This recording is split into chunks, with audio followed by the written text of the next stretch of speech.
Markaki is lecturer in race and culture in film and media at Royal Holloway, University of London. Their research spans critical theory, aesthetics and visual culture, media studies, and black studies, with a particular focus on material and speculative aesthetic practices and the world-making and unworlding potential of art. Thank you. So I actually have a very long paper that I have to somehow try and, I have to make it short in this time. So the paper has this title, this full guerrilla warfare, Emancipation in Harris and Deleuze. And I actually started off with Harris's claim in the 2018 essay, Can a Pragmatist Recite a Preface to a 20-volume suicide note? And I thought of applying the test, Harris's test in this paper to Deleuze's thought. So what is the test? Harris contends that a viable philosophy must provide resources and modes of reasoning that are capable of confronting objection and existential crisis, even in the face of seemingly impossible odds. So I understand this to mean that philosophy must be an art of self-defense. It must protect and dignify against intolerable conditions. So the essay is kind of structured, or this paper presentation is structured around a few shared coordinates of their thought. The first is militant theory, the second, becoming revolutionary or insurrectionist ethics, the fourth, the question of the abolition of race, and the last one is a critique of dialectics as it manifests specifically in an image of time. I probably won't be able to do all of this right now, but I will, begin. So militant theory. The value of a philosophical discourse for both Deleuze and Harris is determined by its relationship to practice, by its capacity to do things in the world. A theory Deleuze observes in his much discussed 1972 conversation with Michel Foucault, Intellectuals and Power, is exactly like a box of tools. It has nothing to do with a signifier. It must be useful, it must function, and not for itself. In the case of Harris, the practice of philosophy must be for and engaged in enjoys a specific purpose, liberation. His philosophy is a philosophy of struggle, intended to start from the voices of those loathed, humiliated, and stripped of honor and asset, as he writes. It is a philosophy, moreover, whose end or completion presupposes the negation of race as such, and which he claims serves no other purpose. Committed to an insurrectionist ethics, Harris's is a militant theory. What is the orientation of the theoretical practice and practical theory of Deleuze? Deleuze, who made a sort of move into politics around May 1968, considered himself a man of the left who never abandoned Marxism. The Deleuze I engage with is, like Harris, a philosopher committed to collective emancipation, which I suspect is why Harris reads him, and whose toolkit includes, as this paper is partly intended to explore, the ethical, dignifying violence of insurrection. Make thought a war machine, Deleuze and Guattari insist in 1,000 Plateaus. Not everyone, however, engages Deleuze in this way. The militant spirit of Deleuze's philosophy has today been weakened by bad feelings, to borrow from Ian Buchanan, or a canon of joy, as Andrew Cobb puts it, that indiscriminately employs Deleuze's affirmative concepts such as becoming, nomadism, and the rhizome as some kind of joyous mantra, forgetting the roots in a critical project. It has also been weakened by disavowals like Spivak's, who in her influential essay, Can the Subaltern Speak?, discovers in Deleuze a first-world intellectual masquerading as the absent non-representer who lets the oppressed speak for themselves, and I will come back to this, or by Slavoj Zizek, who in Organs Without Bodies goes as far as to claim that not a single one of Deleuze's own texts is in any way directly political. Deleuze in himself is a highly elitist author, indifferent towards politics. Such disavowals stem from readings of Deleuze that, more than merely cursory, strike me as ungenerous. Taking the aforementioned conversation between Deleuze and Foucault as a starting point, Spivak's takedown, the more serious of the two, both in its intricacy and because, given her influence, it actually poses a barrier to an understanding of Deleuze as a post-colonial thinker. Her critique rests on two main assertions. One, that by privileging what she calls a naturally articulate subject of oppression who can speak for themselves, Deleuze posits a false immediacy, representational realism, in her own terms, that indifferent to difference quietly restores the category of the sovereign, undivided, self-knowing, conscious subject of the West, while rendering himself the thinking Western intellectual transparent in the process. And two, that in assuming that the subaltern can speak for themselves, Deleuze not only bypasses the problem of representation, but also ignores the need for economic analysis, as well as the critique of ideological subject formation, effectively foreclosing the need for counter-hegemonic ideological production. In response to Deleuze's claim that a theory is like a box of tools, and while acknowledging the importance of the idea that the production of theory is also a practice, Spivak retorts that such a declaration helps only the intellectual anxious to prove that intellectual labor is just like manual labor. And this is an observation that aligns with her general critique that Deleuze is complicit in epistemic violence. While the philosopher non-representer speaks, the real subaltern for Spivak remains as mute as ever. So obviously I don't have time here to give a full response to Spivak's critique, but what I can note is that it involves a fundamental misunderstanding of Deleuze and Guattari's theorization of politics as a politics precisely of desire, and the wider project with capitalism and schizophrenia. If a subject does emerge in their work, it is not the unified subject of the West, as Spivak claims, but precisely an anti-Oedipal intensive multiplicity, a schizophrenic out for a walk. So I'm gonna skip a few lines. So rather than deny, I guess, or ignore the political effects of representation, Deleuze and Guattari, by shifting away from representational thinking, actually just deny the constitutive role of representation, distinguishing it from other processes such as repetition, concept formation, and nomadology. In his 1990 interview with Tony Negri, Deleuze notes that while he and Guattari remained Marxists, A Thousand Plateaus develops thought in a new direction across three main avenues. First, we think any society is defined not so much by its contradictions as by its lines of flight. It flees all over the place, Deleuze says. Second, there is a concern with minorities rather than classes. And third, there is the idea of war machines as a particular way of occupying space, and here I'm quoting, taking up space-time or inventing new space-times. As with revolutionary movements, and Deleuze here offers the example of the PLO, but also artistic movements. So lines of flight, minorities, war machines, it is to these elements that an interrogation of the political in Deleuze must turn, elements that again move beyond an analysis of existing conditions to create the possibility of new things entering the world. Here, Harris is useful to invoke. We're not completely trapped in the current world. Emergence is a real phenomenon, which sometimes requires living experience, he writes. Okay. So, before closing this first section on kind of militant theory, I also want to add that disavowals like those of Spivak and Zizek not only misunderstand Deleuze, but they also seem to ignore, or at least fail to acknowledge, his involvement in political struggles. His philosophical writings, both those authored by him alone and his collaborative works with Guattari, should be read in relation to their milieu and the full scope of his activity, meaning that one must take into account the more overtly activist relays or aspects of his work.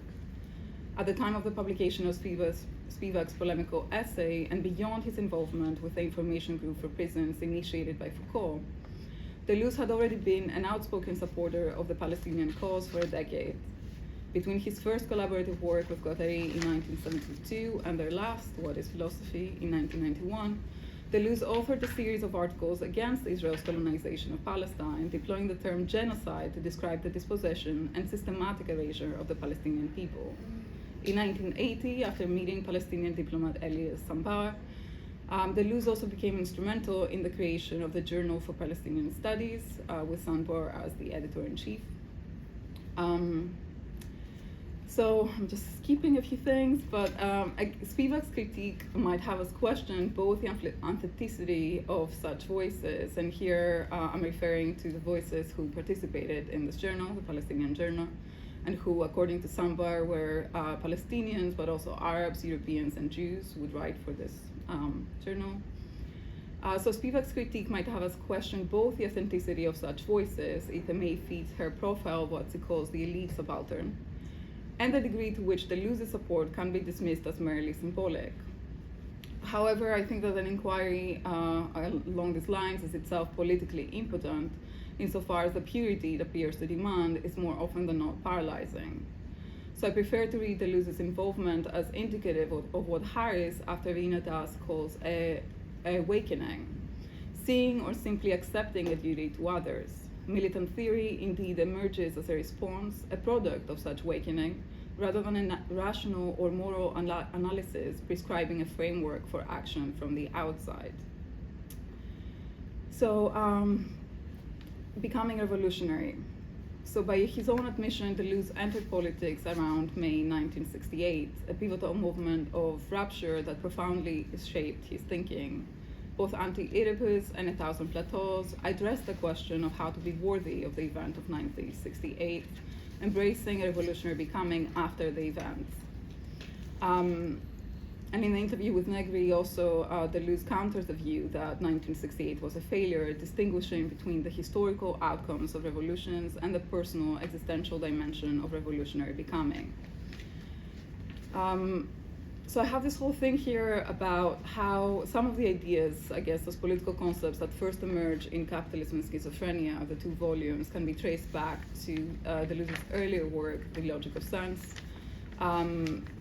And I guess the 2 main things that I want to take out from that part is the distinction which Deleuze develops here between resentment and affirmation as 2 ways of responding to what he calls the pure event. And this line, which I think is one of the most beautiful formulations in his work, if I can find it in my writing, which is about ethics. So Deleuze somewhere here will say that either ethics makes no sense or that it means nothing at all, except that, to be worthy of what happens to us, or not to be unworthy of what happens to us, is basically how he defines ethics here. And the person, the figure which he associates in A Logic of Sense with this kind of response, the appropriate response to the pure event, is the figure of the revolutionary. So the revolutionary alone, he writes, is free from resentment, by means of which one participates in and profits by an oppressive order. So not to be unworthy of what happens to us is, in The Logic of Sense, already something that necessitates becoming revolutionary. Published 3 years later, Deleuze and Guattari's Anti-Oedipus, a new progression, as Deleuze would describe it, brings with it not only just an explicit concern or a more explicit concern with a book's present or exteriority being from beginning to end a book of political philosophy, but a whole new language which precisely does not work through concepts alone. Moving beyond both Freud and Marx, its manifest precursors, as Smith has described them, the book offers a libido-economic, libidino-political analysis, what they call schizoanalysis, underpinned by an ontology of desire at work everywhere, and reconfigured as a positive, productive force of flows and becomings. No more lack, no more papa, mama, Oedipus regression, where desire produces the real. That ontology will turn out to be machinic. Released from lack and law, desire for Deleuze and Guattari is never discovered in some natural state, but always already assembled. It produces only as channeled or partially invested in a social formation, always bearing upon a given socio-historical field. There's only desire and the social, they write, and nothing else. So the distinction which Deleuze develops in The Logic of Sense is mapped here onto, between resentment and affirmation, is mapped onto 2 types of social investment, segregative and nomadic, each with a corresponding pole or type of delirium, a paranoid fascicizing type, and a schizo-revolutionary type.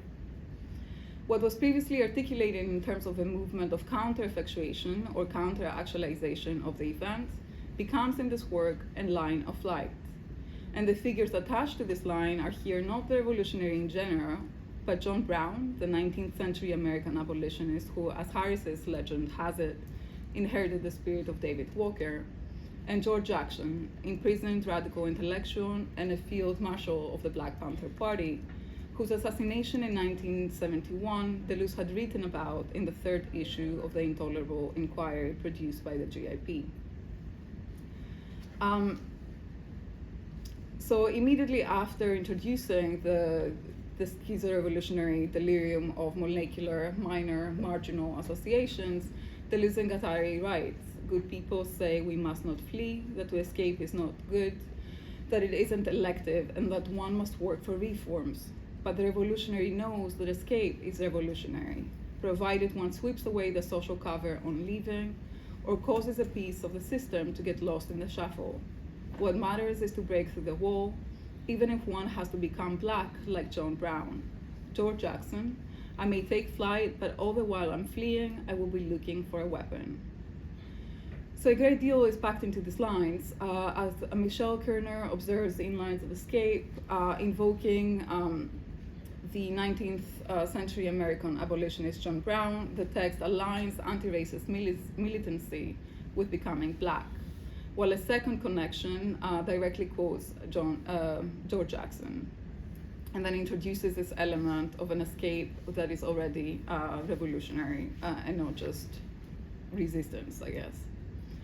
So I want to stay with the relationship between these two figures or elements through which the line of flight is introduced in the text. Why this coupling? Kerner offers several astute observations to her analysis, including the fact that in attaching itself to both of those names, the political concept of the line of flight is immediately produced in connection with both 19th century abolitionism and the resistance to what Jackson termed the neo-slavery of the American prison system. But there is more that we can say here.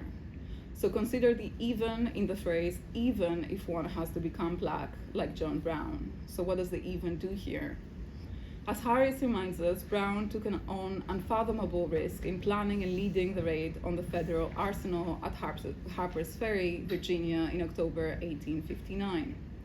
By embracing physical violence and insurgency, he becomes an outlaw.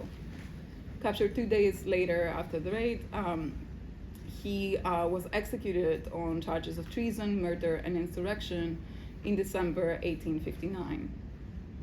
Jackson's trajectory, in contrast, unfolds in an inverse manner.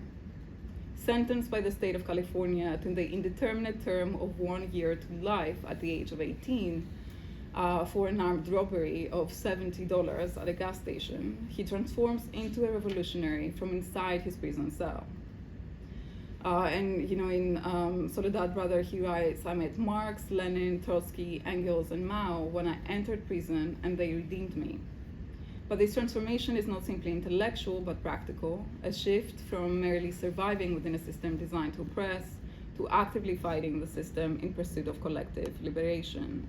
I met black guerrillas, George Blake Lewis and James Carr, Bill Christmas, Story Gibson, and many, many others. We attempted to transform the black criminal mentality into a black revolutionary mentality, Jackson writes.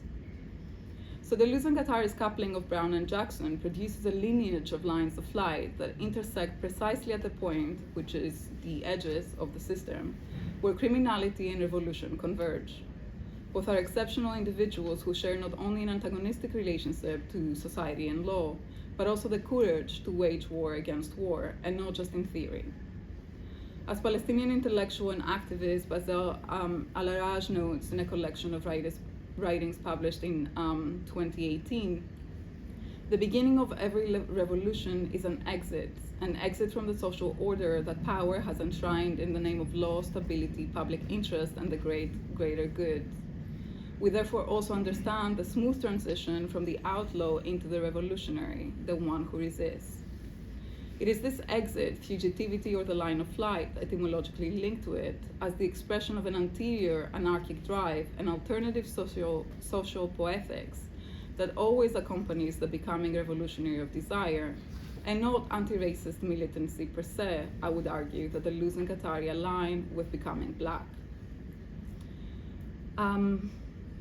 The quote from Soledad Brother, which they offer alongside but somewhat independently of the proper names of Brown and Jackson, a full stop separates the quotes from Jackson's name, serves to highlight the slippage from criminality and passive escape to the revolutionary active escape or flight, and further to articulate the relationship between lines of flight and war machines. Examining the passage from Soledad Brother, which Deleuze and Guattari quote. Michel Kerner, for instance, points to the fact that because here is a passage where Jackson is basically running and he's running away from the police, and he points to the fact that his speed becomes absolute, because as the one who is running, he's the one who determines the speed of the one who is chasing him and not the other way around. So actually the one who is fleeing is the one who in this moment concentrates power.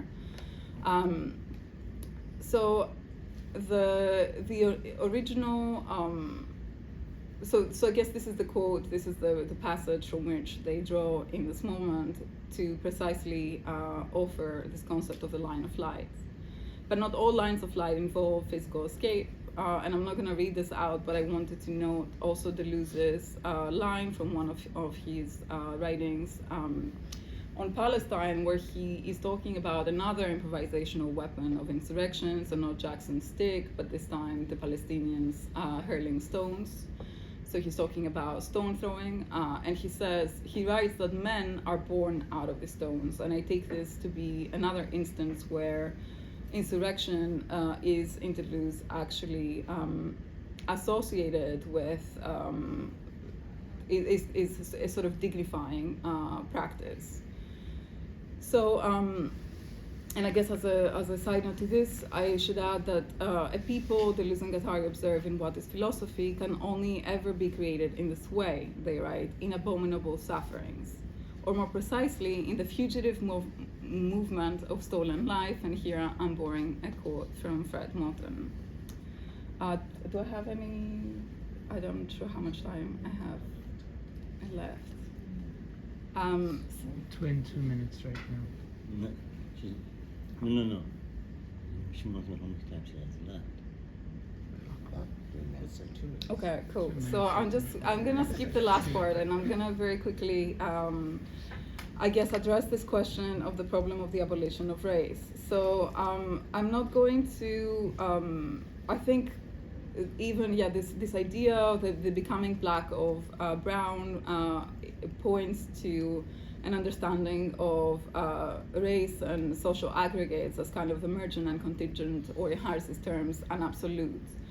And I think there's a lot to say here, but I guess where my position maybe is slightly different from Mary's earlier is that I wanted to note that Deleuze and Guattari also use a distinction between racism and racial in relation to the two poles of desire which they offer. So they say delirium has something like two poles, racist and racial, paranoid, segregative, and schizonomadic. And I wondered, basically, the question that I had here is, if the being of race is not stable, biological, or natural, but rather races are products of the hallucinations of the repressive and repressed unconscious, which is how I understand them to talk about race, in what sense can the racial be thought to form part of the opposing movement of an immediate, productive unconscious, the liberated unconscious that is the object of schizoanalysis? In other words, how can racialization, if ever, take on a schizo-revolutionary, schizonomadic function? So the first thing to note is that the status of races as hallucinations does not render them unreal, and I think this is crucial, for as Harris reminds us, the reality of racism does not disappear once the biological interpretation of racial differences is rendered untenable or dispelled as myth. Desire produces realities, and so all of history is in the order of hallucination for Deleuze and Guattari. What is false, according to them, is not the products producers of the three syntheses. I mean, I've skipped a lot here, but yeah, but rather the way in which any given configuration or distribution of desiring machines on the body without organs comes to view itself as natural or anterior to the machines themselves, as if there is no alternative. So I guess the point which I want to make here is that there is, I think, a preservation of races which are understood as subjective points for becoming, and that is preserved. But they do, of course, also raise or invoke race in the singular, or rather the singular race. which I think we could say it seems more, at least on the surface, to be a surreal one in Harris's sense, a figure of exceptionalism that Harris tells us a philosophy of struggle must resist. Obviously, they do themselves immediately see the dangers of that, and as Mary was earlier saying, immediately define the singular race in terms of an oppressed race or race tribe. So the two things, I guess, that I would note here is that this race tribe does not represent a kind of negative commons. So the undercommons that I think is this race is not produced through social antagonism or by transgressing a limit, but rather minoritarian becomings come first. A society, a social field does not contradict itself, Deleuze would write in a letter to Foucault, but what is primary is that it flees. It flees first from all sides. As with blackness and the becoming black of brown, what is claimed in the name of this fugitive race is an undercommon disorder, to borrow from Fred Moten, that has always already been there, that is retrospectively and retroactively located there in the margins.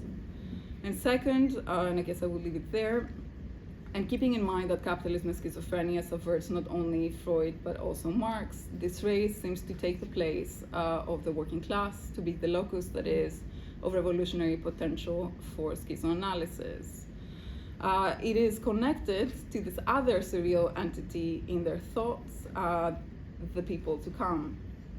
So both concepts, if they can be called that, resist static, finished definitions, just as their thinking prevents us from taking the race tribe as anything but impure and incomplete. It also prohibits us from imagining the people to come in a messianic sense. There is no final arrival, no end to history, no telos that can definitely be reached. As Harris puts it, the present is not a mirror that its reflection, so that its reflection is a precursor or picture of the future. Telos is not be given, not in the nature of what comes before, not predetermined, not predestined. So the conclusion that I would draw here is that the people to come do not inhabit the future, as we might imagine a utopian future. They live in the present in a perpetual state of arrival. They're always already arriving, or rather, they can never cease arriving. Whenever a line of light takes place, whenever desire turns revolutionary and reorients itself towards freedom, whenever a war machine breaks or hides a piece of the global machine of racial capitalism, the people to come can be glimpsed smiling. The future Deleuze and Guattari suggest will have been now, a future that is always imminent, already here, always arriving through the cracks of the present. To borrow Harris's refrain from June Jordan, we are the ones we have been waiting for. Thank you.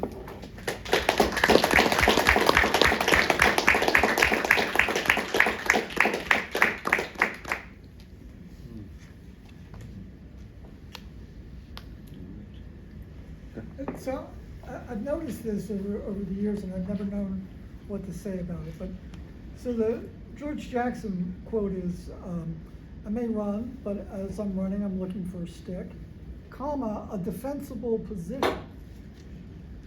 Deleuze and Guattari, via the French translation of Soul Dead Brother, render that as, I may be fleeing, but all the while I'm fleeing, I'm looking for a weapon, period. Uh-huh. So I don't know about flight versus holding a position, which that Jackson has. And I've never been able to make anything of that difference, but I would guess it has something to do with Deleuze and Guattari's, what's the right way to put it? Not wanting to a priori valorize flight, but you can have a stopping point in your flight and not detract from the value of flight. It's something like that, but I just wanted to know if you've thought it, because your paper's fantastic. Thank you. And whether that flight versus and position means anything. So there is something about this that I think is very interesting. So there is the issue of the intolerable that is on the assassination of George Jackson. Right. And in the original text, which is why, because it is a polyvocal text, so it's actually impossible to say who wrote it for sure. Yeah. But in the original text, the line of flight appears. as a concept. Mhm. And it is the translators of that text that then translate the line of flight back into defensible position, because that is what Jackson uses Mhm. in his own writing. Right. So there's a weird thing that happens in Yeah. this text where actually the line of flight in Deleuze's text is also erased and replaced by this position. And it's like the two seem to somehow enter into this weird dance all the time. But It's a defensible position, meaning you have to anticipate attack. no, I think actually what Jackson means in that context is that violence is defensible when it is in self-defense. Okay. So I think that is what he's saying. So it's not really spatial as opposed to like tactical. No, but I think what I find most interesting about that is that when the text is translated into French, they translate, I will be looking for a stick, which is what Jackson says in the original, into I will be looking for a weapon. A weapon, yes. So the French translate this into weapon. And for me, it's even all the more sign that Deleuze and Guattari are prepared to valorize insurrection, because they take it as it is. So they already think he's talking about guns and weapons. Yeah. And they're fine with it, Right. you know? And in the original, it's much more innocent somehow, because it's only a stick, actually. Yeah. Yeah. Anyway, it's a wonderful confluence of texts. So I'll have to look at the intolerable essay. I've never done There's a really good text by Jackie Wan, actually, on the influence of Jackson's writings on the French intelligentsia in general, and it kind of Yeah. traces the... I mostly got it from that Kerner paper you were talking about. Mm. But I'll look for that one too.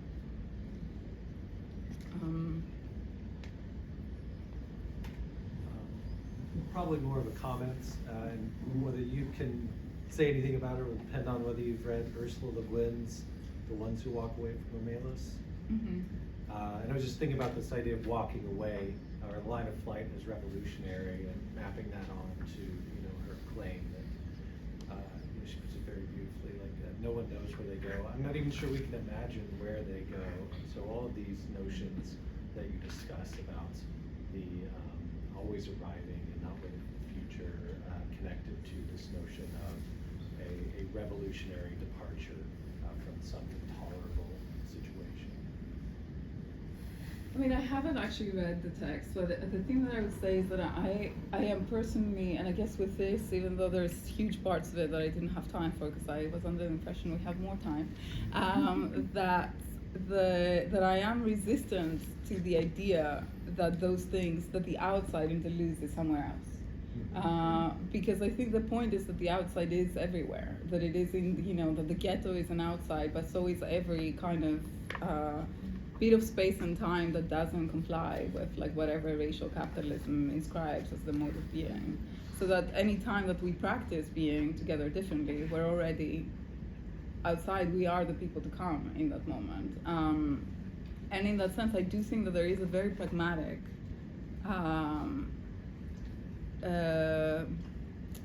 program there somehow. Maybe it's not a program, it's not the right word for it, but I think, for me, that is why I read Deleuze, like for this ethical,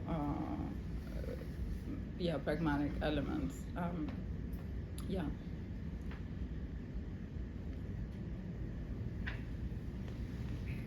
So can I ask, so back to the things I was raising, so I really like to talk a lot, and I want to read more of this stuff, but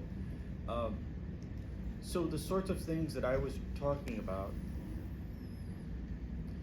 the stuff in this book, do you find it in all the rest of his books, or is it confined to this anti-Oedipus book, or is it? Well, for instance, this sentence, right, or this idea Talk that of flight ethics, and things, right, yeah. is not to be unworthy to what happens to us, comes from the logic of sense, which is one of Deleuze's own works, Yeah. and he already speaks about the revolutionary Good. as this kind of figure there. And I think for me that's important in response to someone like Zizek, for instance, who will say that he has never authored something political on his own, and I think that's just like a very limited understanding of what the political is Yep. that he has. But also his Palestinian essays, which are very explicitly political, Okay. and apparently the reason why he and Foucault split, according to at least Edward Said. I'm not sure if we can trust that, but Yeah. But I think, yeah, for me, there's also this connection to the, yeah. I was gonna ask if you think that the little portion that I was working on race there, it seems like it's embeddable in your view, So I kind of, but I'm not sure. I skipped the analysis of how of the racism and racial and Yeah. why they use those, but there is the way in which those two things are like, when they talk about like racism and they give their account of like European racism, they also make a distinction between the use of the disjunctive synthesis Oh, yeah. and the use of conjunctive synthesis, right? And it's Yeah. like they specifically identify, I think, racism with a specific or limited application of the conjunctive synthesis. So if the disjunctive synthesis produces the series, right, that Mhm. you were talking about, Mhm. that is not in itself racism. What is racism Mhm. is when the conjunctive synthesis comes and says, I am one of you, I am part of the pure race.